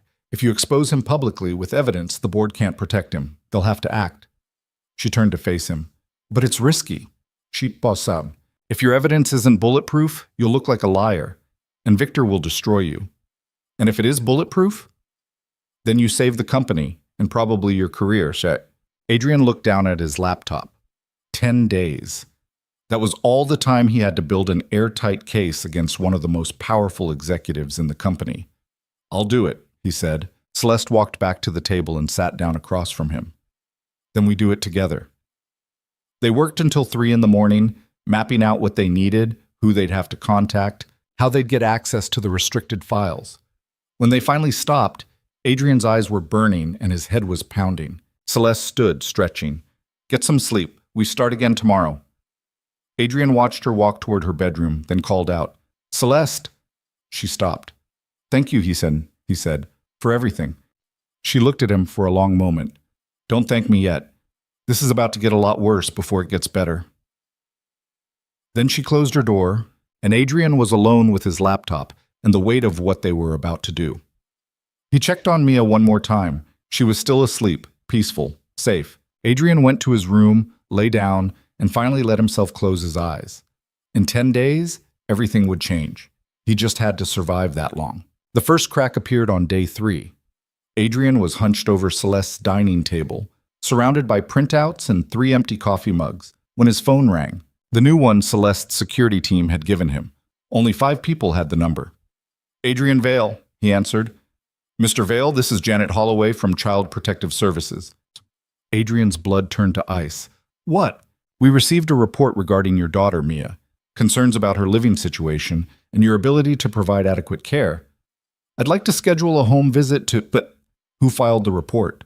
"I'm not at liberty to say, but the allegations are serious enough that we need to—" "This is garbage. Someone's lying to you.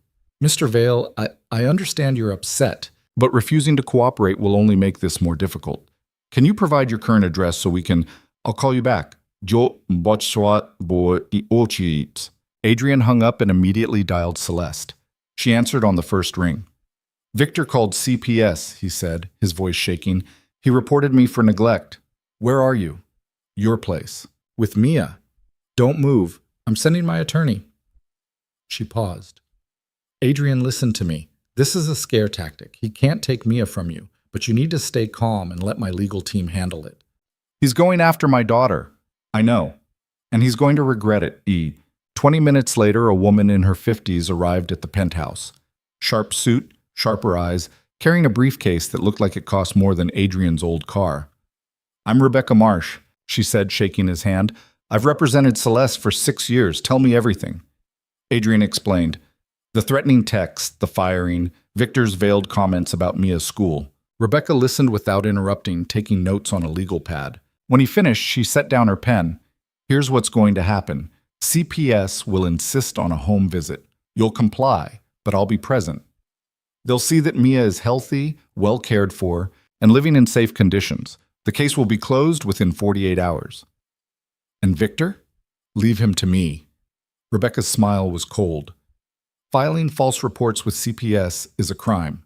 If we can prove he initiated this, he'll have bigger problems than embezzlement." Adrian wanted to believe her, but the fear wouldn't leave his chest. Rebecca left an hour later. Adrian checked on Mia, who was in the guest room doing homework. She looked up when he walked in. "Who was that lady?" "A friend of Celeste's." "Is everything okay, Daddy?" Adrian sat on the edge of the bed. "Yeah, baby. Everything's fine." Mia studied his face with those 2 serious eyes. "You're lying." He almost laughed. "Maybe a little." "Is someone trying to hurt us?" Adrian pulled her close. "Someone's trying to scare us. But they won't win, I promise." Mia hugged him tight. "I believe you." That night, Celeste came home late again. Adrian was still at the table, working through wire transfer records the forensic team had sent over. She dropped into the chair across from him without taking off her coat. "How's Mia?" she asked. "Asleep." Rebecca came by. "She said the CPS thing will blow over."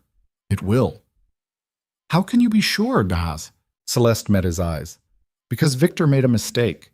He went after a child. That's the kind of thing that turns allies into enemies. People who might have looked the other way on financial irregularities won't tolerate threatening an 8-year-old. You think his support is cracking? I know it is. 2 board members called me today. Privately. They're starting to ask questions." She leaned back. "We just need to hold out until the conference." Adrian gestured to the papers spread across the table. "I'm close. The forensic team found 3 shell companies tied to Victor's brother-in-law. Money flows from FinPoint and 2 other subsidiaries into those accounts, then gets distributed through a network of smaller transfers. It's sophisticated, but it's traceable. How much can you prove?" 14.7 million. Maybe more if I get another few days." "You have 7 days? Then I'll make it work." Celeste studied him for a moment. "You look terrible." "Thanks." "When's the last time you slept more than 4 hours?" Adrian couldn't remember. "I'll sleep after the conference. You'll collapse before the conference if you keep this up." She stood. "Come on." "Where are we going?" "The kitchen. You need to eat something that isn't coffee." No. She made him a sandwich while he protested that he wasn't hungry, then stood there until he ate the whole thing. When he finished, she poured him a glass of water. "You're not doing Mia any good if you burn out," she said quietly. "Or yourself." Adrian set down the glass. Why do you care so much? About what? About me. About Mia. We're not your responsibility. Một. Celeste was quiet for a long moment. Then she said, When I was 12, my mother left. Just packed a bag one day and never came back. My father worked 3 jobs trying to keep us afloat. He was never home. I raised myself, basically. Adrian hadn't known that. Celeste never talked about her past. I told myself I'd never be that helpless again, she continued, that I'd build something nobody could take away. And I did. But somewhere along the way, I forgot what it felt like to actually care about someone. She looked at him. You reminded me. You and Mia both. Adrian didn't know what to say. Wow. Adrian didn't know what. Celeste picked up his empty plate and carried it to the sink. Get some sleep, Adrian. That's an order. He went to bed. This time he actually slept. The next morning, everything exploded. Adrian woke to his phone ringing at 6 a.m. He grabbed it, still half asleep. Turn on the news, Celeste said. Channel 7. He stumbled into the living room and found the remote. The TV flickered to life, showing a morning news program. The chyron read, Laurent Technologies whistleblower claims massive fraud. Adrian's stomach dropped. The anchor was interviewing someone via satellite. It took Adrian a moment to recognize him. Marcus Chen, a junior analyst from FinPoint.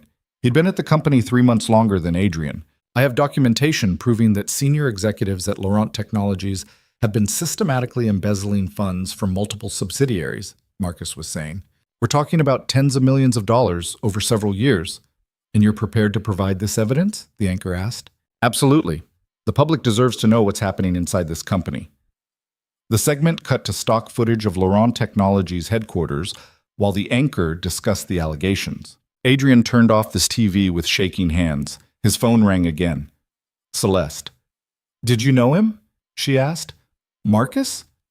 Barely. We talked maybe twice. He just beat us to the punch, and he's doing it wrong. Her voice was tight with anger. He doesn't have the full picture. The evidence he's presenting is incomplete. Victor's lawyers will tear it apart in hours. So what do? We stick to the plan, but we need to move faster. Can you have everything ready by tomorrow? Tomorrow? That's not enough time to... Tomorrow, Adrian, because Marcus just turned this into a media circus. And if we don't control the narrative, Victor will. She hung up. Adrian stood in the living room, mind racing. 24 hours. That was all he had. Mia appeared in the doorway, rubbing her eyes. Why are you up so early? Work stuff, baby. Go back to bed. Can I have pancakes first? They made pancakes. Adrian tried to act normal, but Mia kept giving him worried looks. When Celeste came home an hour later, she was on the phone, barking orders at someone. I don't care what the PR team wants. We're not commenting until we have all the facts. She saw Adrian and Mia at the kitchen counter. I have to go. Yes, handle it. She hung up and looked at Adrian. We need to talk. They went into Celeste's home office while Mia watched cartoons. Celeste closed the door and leaned against her desk. The board called an emergency meeting for this afternoon. Victor's pushing for a full internal investigation to clear his name. If that happens, he'll control the investigation and bury everything. Can he do that? If he gets 3 votes, yes. Celeste crossed her arms. I'm calling in every favor I have to stop it. But Adrian, I need you to be ready. If the board meeting goes south, we might have to present your findings tomorrow at a press conference instead of waiting for the shareholder event. That's not ideal. Nothing about this is ideal. Adrian ran a hand through his hair. What about Marcus? Where did he get his information, son? That's what I'm trying to figure out. He claims he's been investigating for months, but his evidence is sloppy, almost like someone fed it to him. You think Victor planted him? Well, I think Victor's trying to control the narrative, flood the zone with accusations, make everything look like a witch hunt, then emerge as the victim when the real investigation clears him. She pushed off the desk, which is why we need to hit him with irrefutable proof before he can spin this. Adrian nodded. Oh, I'll have everything ready by tonight. Good. I'll be home late. There's food in the fridge. She left. Adrian went back to the dining table and opened his laptop. 24 hours. He worked straight through the day, cross-referencing bank records, building timelines, creating a presentation that would make his findings impossible to deny. Mia came to sit with him around lunch, coloring in a notebook while he typed. "Is Miss Celeste your girlfriend?" she asked suddenly. Adrian looked up. "What? You guys are always together now, and we're living here, so I thought maybe she's your girlfriend." "It's not like that, baby. She's my boss." "But you like her, right?" Adrian didn't know how to answer that. "She's been very kind to us." Mia went back to her coloring. "I think she likes you too. She looks at you the way Mommy used to." Something in Adrian's chest tightened. He hadn't thought about his wife in those terms for a long time. The grief was always there, a dull ache he'd learned to live with. But Mia was right. There was something in the way Celeste looked at him sometimes, something that felt dangerous and impossible and real. "Finish your picture," he said softly. "I need to keep working." By 8 p.m., Adrian had everything compiled. A 60-page report with supporting documentation, wire transfers, corporate registrations, email chains, vendor contracts, every piece of evidence meticulously sourced and verified. He sent it to Celeste with a message. "Ready when you are." She called immediately. "This is good," she said. "Really good. But we have a problem." "What kind of problem?" "Var?" "Mike." The board meeting went exactly as badly as I expected. Victor convinced them to launch an internal investigation. It'll be led by an outside firm, but he gets to approve the firm, which means he'll pick someone he controls. So he wins. Not yet. I'm calling a press conference for tomorrow morning. You'll present your findings publicly before Victor can bury them. Adrian's pulse spiked. A press conference? 10 a.m. I'll have our communications team set it up. You'll walk through the evidence, answer questions, and make it clear that this isn't speculation. It's fact. Celeste, I'm not... You're the only one who can do this, Adrian. You found it. You built the case. It has to come from you. The media is going to eat me alive. Probably, but you'll survive. Her voice softened. I'll be right there with you. You won't be alone. Adrian closed his eyes. Okay, get some sleep. Tomorrow's going to be brutal. She hung up. Adrian sat at the table for a long time, staring at his laptop screen. Then he got up and checked on Mia. She was asleep, her coloring notebook on the nightstand. He kissed her forehead and went to his room. Sleep didn't come. He lay in the dark, running through his presentation in his head, imagining every question reporters might ask. By the time the sun came up, he'd slept maybe 2 hours. Celeste was already awake when he emerged. She was in the kitchen, dressed in a dark suit, reviewing something on her tablet. Coffee's ready, she said without looking up. Adrian poured himself a cup. His hands were shaking. You're nervous, Celeste observed. Of course I'm nervous. I'm about to accuse a senior executive of embezzling millions on live television. You're not accusing, you're presenting facts. Victor's going to destroy me. Well, Celeste set down her tablet and looked at him.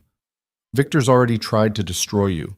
He fired you, threatened your daughter, called CPS. What's left for him to do? Plenty. Then let him try, because today you're taking away the only weapon he has left. She walked over and stood in front of him. Control. He's controlled the narrative, controlled the board, controlled the company's response. Today, you take that control away, and he'll have nowhere to hide. Adrian wanted to believe her, but the fear was still there, coiled tight in his chest. Celeste reached out and straightened his collar. The gesture was so intimate and unexpected that Adrian forgot to breathe. You've got this, she said quietly, and if you don't, I'll be standing right next to you. She stepped back. We leave in 30 minutes. Get dressed. The press conference was held in a hotel ballroom downtown. By the time Adrian arrived, the room was packed.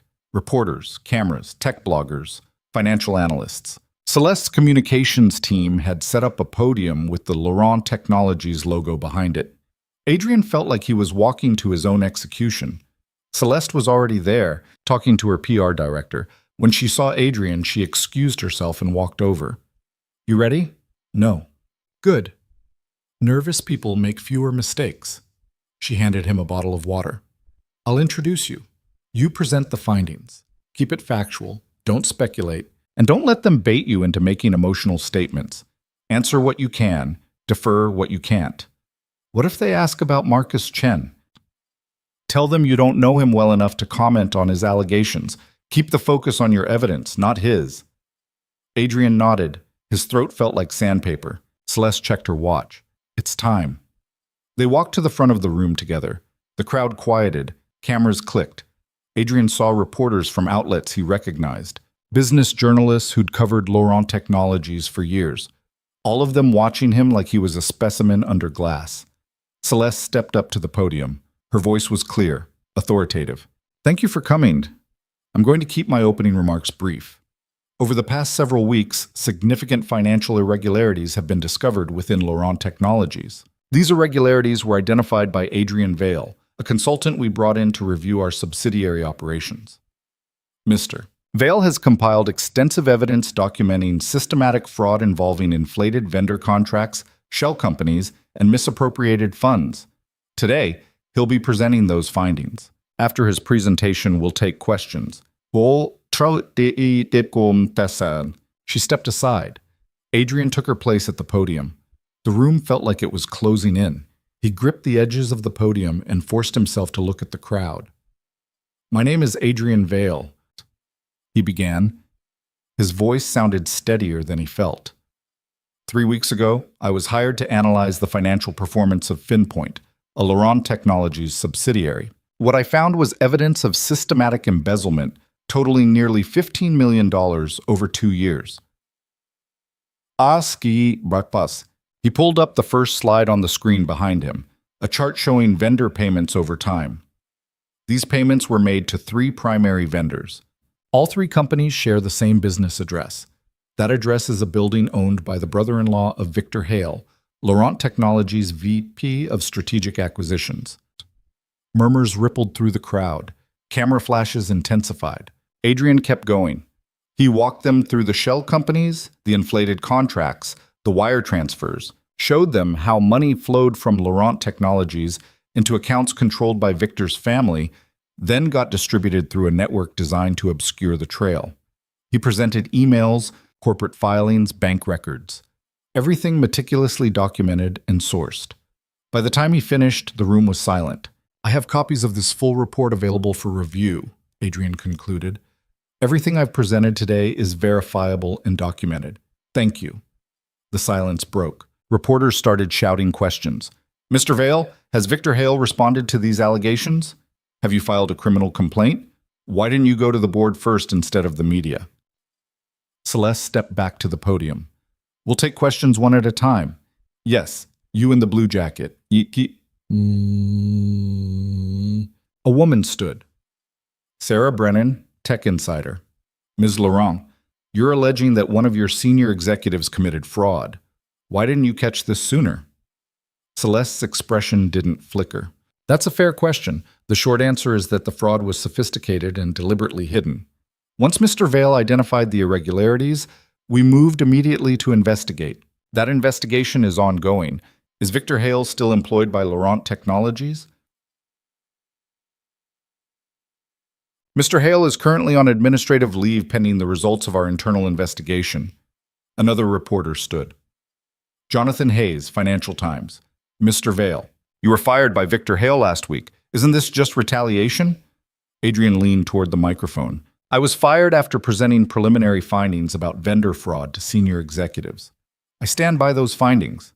Everything I've presented today is factual and documented. But you have a personal grudge against Mr. Hale. I have evidence of fraud. Whether or not I have a personal grudge is irrelevant to the facts. The questions kept coming, some hostile, some skeptical, some genuinely curious. Adrian answered what he could, deferred to Celeste when appropriate, and tried not to let his nerves show. After 30 minutes, Celeste ended the press conference. That's all we have time for today. Full documentation will be made available to law enforcement and the appropriate regulatory bodies. Thank you. She stepped away from the podium. Adrian followed her out of the ballroom, through a side door into a quiet hallway. The moment the door closed, Adrian leaned against the wall and exhaled hard. You did good, Celeste said. I thought I was going to pass out. But you didn't. She pulled out her phone, which was already buzzing with calls. This is going to be everywhere in an hour. Victor's going to respond fast. Be ready. What do you think he'll say? that you're a disgruntled ex-employee with a vendetta, that your evidence is circumstantial, that this is a witch hunt designed to undermine him. She glanced up from her phone. But it won't matter. The evidence speaks for itself. Adrian wanted to believe her, but he'd learned not to underestimate Victor. They left through a back exit to avoid reporters. The SUV was waiting. Marcus drove them back to the penthouse in silence. When they arrived, Mia was in the living room with the woman Celeste had hired to watch her. The moment Mia saw Adrian, she ran over and hugged him. "I saw you on TV," she said. "You were really good." Adrian held her tight. "Thanks, baby." "Are you famous now?" "I don't think so. You looked famous." Celeste dismissed the sitter and disappeared into her office. Adrian made Mia lunch, helped her with a school project, tried to act like everything was normal. But his phone wouldn't stop buzzing. Messages from reporters, former colleagues, people he hadn't talked to in years. Everyone wanted a comment, a quote, an inside scoop. He turned off the phone. That evening, Celeste emerged from her office looking exhausted. She dropped onto the couch next to Adrian, who was watching Mia play with a puzzle. "Victor held his own press conference an hour ago," she said. Adrian's stomach tightened. "And?" "He called you a liar, said your evidence is fabricated, accused me of orchestrating a smear campaign because I wanted him out of the company." She rubbed her temples. "He's good." He sounded sincere, wounded, like a man being wrongly accused. Did anyone believe him? Some people will, but the evidence is solid, Adrian. The forensic audit I commissioned is backing up your findings. Law enforcement has already opened an investigation. She looked at him. "Victor's done. He just doesn't know it yet." "When will he know it?" "Soon." Celeste stood. "I'm making dinner. Something easy. You two hungry?" They ate pasta again, the three of them around Celeste's dining table. Mia chattered about school, about the puzzle she'd finished, about a book she was reading. Celeste listened like every word mattered. After dinner, Mia fell asleep on the couch during a movie. Celeste covered her with a blanket and sat back down next to Adrian. "She's a good kid," Celeste said quietly. "She is. You're lucky to have her." "I know." They sat in silence for a while, watching Mia sleep. Finally, Celeste said, "After this is over, after Victor's dealt with and the investigations are done, what are you going to do?" Adrian hadn't thought that far ahead. "I don't know. Find another job, I guess. Try to rebuild. You could stay." He looked at her. "What?" "At Laurent Technologies, permanent position, Director of Financial Oversight, or something similar. You'd report directly to me. Good salary, real authority." Adrian didn't know what to say. "Why would you offer me that?" "Equal. Because you're good at what you do. Because the company needs someone who isn't afraid to ask hard questions. Because I trust you." She paused. "And because I don't want you to leave." The last part hung in the air between them. Adrian met her eyes. "Celeste." His phone rang. The new one. He'd turned it back on an hour ago. He checked the screen. Unknown number. "Don't answer it," Celeste said. But something told Adrian he needed to. He accepted the call. "Adrian Vale." "Mr. Vale, this is Detective Morrison, NYPD Financial Crimes Unit. We need you to come down to the precinct for questioning." Adrian's blood ran cold. "Questioning about what?" "About allegations that you manufactured evidence against Victor Hale as part of a blackmail scheme." "That's insane. I didn't—" "Sir, you're not under arrest, but we need your cooperation. Can you come in tomorrow morning?" Adrian looked at Celeste. She was watching him, her expression tight. "I'll be there," he said. "With my attorney." He hung up. "Victor's trying to flip this," Celeste said immediately. "Make you the criminal instead of him." "Can he do that?" "He's going to try." She stood and grabbed her phone. "I'm calling Rebecca. She'll meet you at the precinct tomorrow." Adrian sat back, feeling the walls close in again. Victor wasn't done. Not even close. And Adrian was starting to realize that exposing the truth might not be enough to stop him. The precinct smelled like stale coffee and bureaucracy. Adrian sat in an interview room with Rebecca Marsh on his left and Detective Morrison across the table.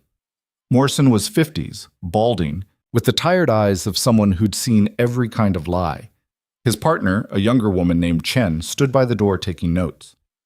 "Let's start simple," Morrison said. "How long have you known Victor Hale?"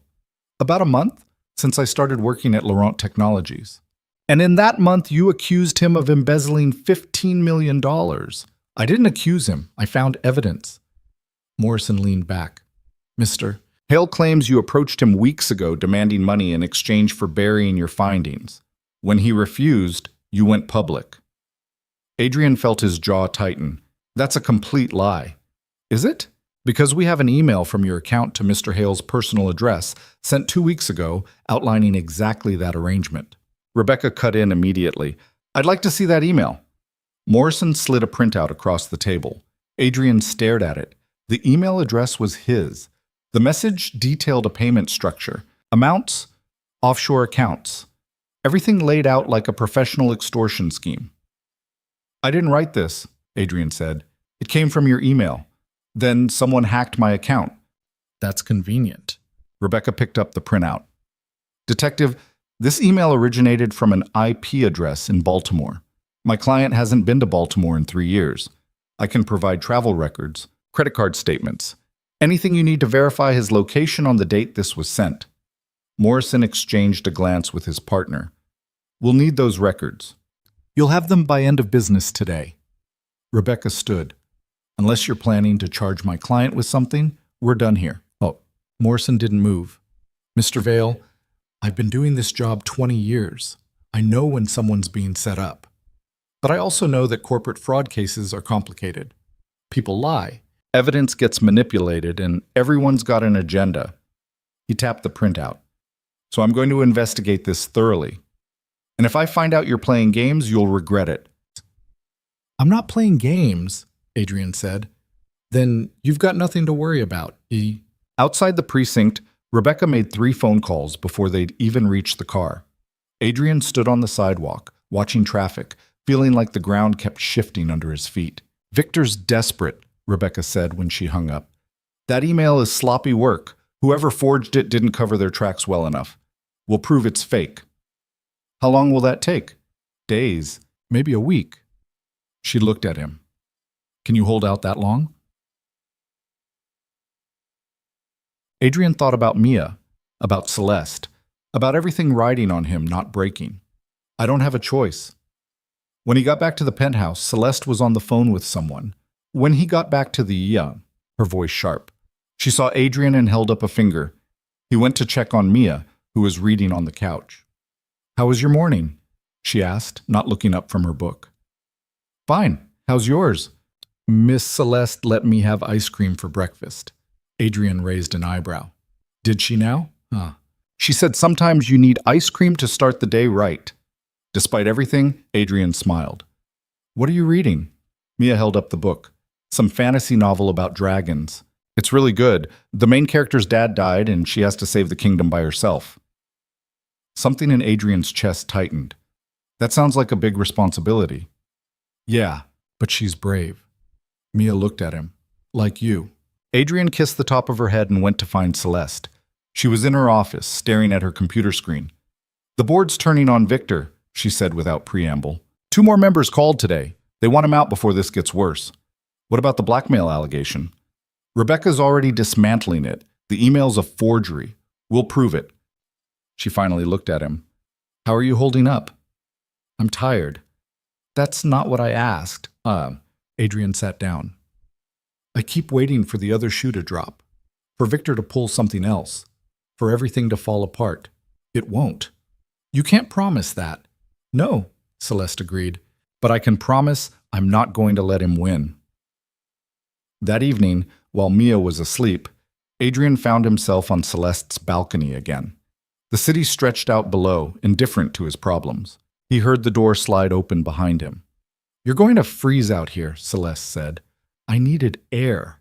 She stood next to him, close enough that their shoulders almost touched. "I spoke to the forensic accounting firm. Their report confirms everything you found. Victor's finished." "When will it be public?" "Tomorrow. They're briefing the board in the morning, then releasing a summary to the media." Adrian let that sink in. "So it's really over." "Almost." Celeste turned to face him. Adrian, I need to tell you something. Something in her tone made him nervous. What? When this started, when I hired you, I knew there was something wrong with Finpoint, but I didn't know it was Victor. I thought maybe it was incompetence, bad management, something fixable. She paused. I used you. I put you in a situation where you'd inevitably clash with him because I needed someone to ask the questions I couldn't ask without starting a war. Adrian had suspected as much. I know. You know. I figured it out after the first week. You're not subtle, Celeste. She almost smiled. Then why did you stay? Because I needed the job. Because Mia deserved better than what I could give her on my own. Because... He stopped. Because what? Because you were the first person in 2 years who looked at me like I was worth something. Celeste held his gaze. The city lights reflected in her eyes, making them look softer than usual. You are worth something, she said quietly. More than you know. Celeste. She kissed him. It was sudden, fierce, and completely unexpected. Adrian froze for half a second, then kissed her back. Her hands were cold from the night air, her lips warm. When she pulled away, they were both breathing hard. I shouldn't have done that, Celeste said. Why not? Because you work for me. Because there's a power imbalance. Because it's complicated. Everything about this is complicated. She laughed, and it was the first time Adrian had heard her laugh like that. Genuine, unguarded. That's true. They stood there for a moment, neither moving, both trying to figure out what came next. I should go to bed, Adrian said finally. Probably. But neither of them moved. Finally, Celeste stepped back. This doesn't change anything. Tomorrow, we finish this. We take down Victor, we clear your name, and we figure out what comes after. And then what? I don't know, Celeste admitted. But I'd like to find out. Adrian went to bed but didn't sleep. His mind wouldn't stop replaying the kiss, the conversation, the feeling of Celeste's hand against his cheek. He'd spent 2 years telling himself he was broken, that he didn't deserve anything good, that survival was the best he could hope for. Maybe he'd been wrong.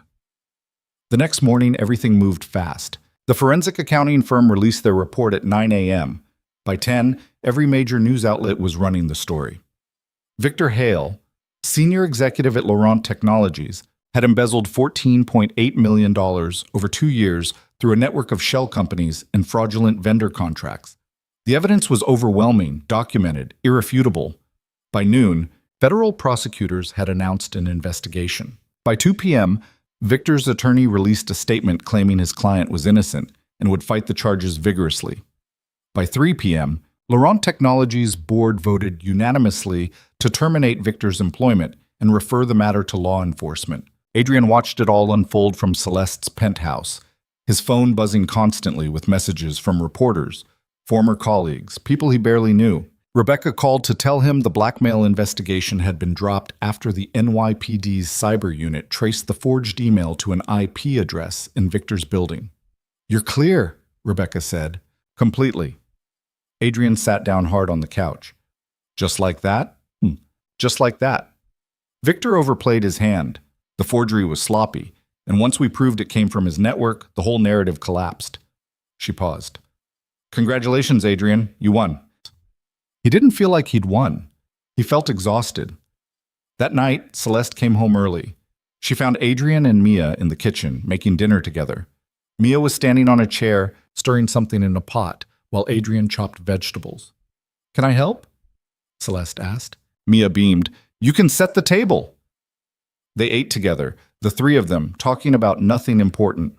Mia told a story about a boy at school who'd brought a frog to class. Celeste talked about a meeting that had run too long. Adrian just listened, letting the normalcy of it wash over him. After Mia went to bed, Adrian and Celeste sat in the living room with wine. The board wants to offer you a permanent position, Celeste said. VP of Financial Integrity. You'd oversee all subsidiary audits, report directly to me, full benefits and equity. Adrian turned the wine glass in his hands. That's generous. It's what you've earned. What if I said no? Celeste looked at him sharply. Why would you say no? Because working for you is complicated now. after last night. It doesn't have to be, so. Yes, it does. Adrian set down his glass. Celeste, I'm grateful for everything you've done, for Mia, for giving me a chance when no one else would. But I can't be your employee and… He stopped, trying to find the right words. And what? And whatever this is between us, it's not fair to either of us. Celeste was quiet for a long time. So what are you saying? I'm saying I need to rebuild my life on my own terms. Not as someone you saved, not as someone who owes you everything. You don't owe me anything. I know, but it feels like I do. And that's the problem. Adrian looked at her. I care about you, Celeste, more than I probably should, but I need to figure out who I am after everything that happened. And I can't do that if I'm working for you. Celeste's jaw tightened. So you're leaving. I'm taking some time, finding my own path. He reached out and took her hand. But I'm not walking away from you, if you'll wait. How long? I don't know. A few months, maybe. Long enough to get back on my feet, find a job somewhere else. Give Mia some stability. And then we figure out what this is, without the power imbalance. Without me feeling like I'm just another problem you solved. Celeste pulled her hand away. That's not what you are to me. I know, but I need to believe it myself. She stood and walked to the window. Adrian watched her silhouette against the city lights. I don't know how to do this, she said finally. The waiting part, I'm not good at it. Neither am I. She turned around. If I wait and you decide I'm not worth the trouble, that's not going to happen. You don't know that. Adrian stood and walked over to her. You're right. I don't. But I know that I've spent 2 years surviving instead of living. And I don't want to do that anymore. I want to build something real. With you, with Mia, with whatever comes next. But I need to do it right. Celeste studied his face for a long moment. Then she nodded. Okay. Okay? I'll wait. But Adrian, if you disappear on me, I won't. Promise? Promise. She kissed him again, softer this time. When she pulled away, there were tears in her eyes. I'm terrified, she admitted. Of what? That you'll realize you're better off without me. Adrian touched her face. That's not possible. You don't know that either. Maybe not, but I'm willing to bet on it. 3 months later, Adrian was standing in the kitchen of a new apartment, small but clean, in a better neighborhood, making breakfast when his phone rang. Mr. Vale, this is Jennifer Santos from Archer Financial Group. We received your application for the senior analyst position. We'd love to schedule an interview. Adrian gripped the phone tighter. I'm available whenever works for you. He got the job 2 weeks later. Good salary, normal hours, room to grow. Nothing glamorous, but it was his. Mia loved the new apartment. She had her own room, decorated with posters she'd picked out herself. She'd made friends at her new school. She smiled more. Adrian had seen Celeste exactly 4 times since moving out. Coffee twice. Dinner once. One afternoon at a museum Mia had wanted to visit. Each time felt like testing the waters, figuring out who they were to each other without the weight of everything that had come before. It was slow, sometimes frustrating, but it felt right. 6 months after leaving Celeste's penthouse, Adrian was putting Mia to bed when she asked, "Are you going to marry Miss Celeste?" Adrian paused in the doorway. Why would you ask that? Because you're happy when you talk about her, and she's happy when she talks about you. When does she talk about me? Mia grinned. She calls sometimes. When you're at work, we talk. Adrian didn't know whether to be amused or concerned. What do you talk about? Stuff. She asks about school. I ask about her company. Mia pulled her blanket up. I told her you should ask her to marry you. Mia, what? You should. She's nice and pretty, and she makes really good pasta. Adrian sat on the edge of the bed. It's more complicated than that, baby. Why? Because grown-up relationships are complicated. Mia rolled her eyes. That's what grown-ups always say when they're being scared. When did you get so smart? I've always been smart. You just don't notice because you're busy being worried all the time. That hit harder than Adrian expected. Am I worried all the time? Not as much as before, but still kind of. Mia reached out and took his hand. Daddy, Mom would want you to be happy. You know that, right? Adrian felt his throat tighten. Yeah, baby, I know. Then be happy. With Miss Celeste, because she makes you happy, and you make her happy, and that's what matters. Adrian kissed her forehead. When did you turn 40? I'm 8. Could have fooled me. A year after the press conference that brought down Victor Hale, Adrian stood outside a courthouse watching federal marshals escort Victor inside in handcuffs. The trial had been swift, the evidence overwhelming.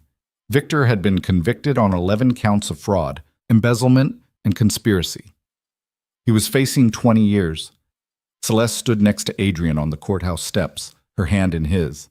How do you feel? She asked. Like it's finally over. Good. She squeezed his hand. Because I have something to ask you. What? Laurent Technologies is launching a new division, Financial Ethics and Oversight. Independent from the executive structure, reports directly to the board. I want you to run it. Adrian looked at her. Celeste, before you say no, hear me out. It's not a favor. It's not charity.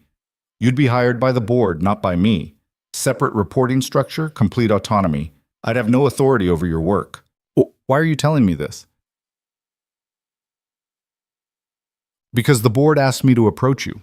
Because you're the best person for the job. And because I want Laurent Technologies to be the kind of company that doesn't hide from its mistakes. She paused. But more than that, I want you to know that what we have isn't built on me saving you or you owing me. It's built on respect, on trust, on something real. Adrian turned to face her fully. People were walking past them, cameras still lingering near the courthouse entrance, but he didn't care. I love you, he said. Celeste blinked. What? I love you, I have for a while. I just needed to be sure I wasn't confusing gratitude with something else. But I'm sure now. Celeste's eyes filled with tears. You're terrible at timing. I know. We're standing outside a courthouse. I know that too. She laughed and kissed him, right there on the steps. While reporters shouted questions, they both ignored. When they finally pulled apart, Celeste said, I love you too, in case that wasn't clear. It wasn't, actually. You're not great at expressing emotions. I'm working on it. I noticed. They walked back to the car hand in hand. Marcus was waiting, as stoic as ever, but Adrian could have sworn he saw the man smile. 3 years after that morning, on the frozen highway, Adrian stood in a hotel ballroom watching Mia give a speech to a room full of people who'd come to celebrate the opening of the Val Laurent Foundation. She was 11 now, taller, more confident. She wore a blue dress Celeste had helped her pick out and spoke into the microphone without a trace of nervousness. My dad always says that the worst moments in life can become the best moments if you let other people help you, Mia said. He lost everything, and then someone stopped to help him when he needed it most. Now they're helping other people who lost everything too.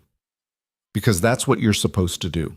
Help people when they're broken so they can put themselves back together. The room applauded. Adrian felt Celeste's hand slip into his. They'd gotten married 6 months ago. Small ceremony, just family and close friends.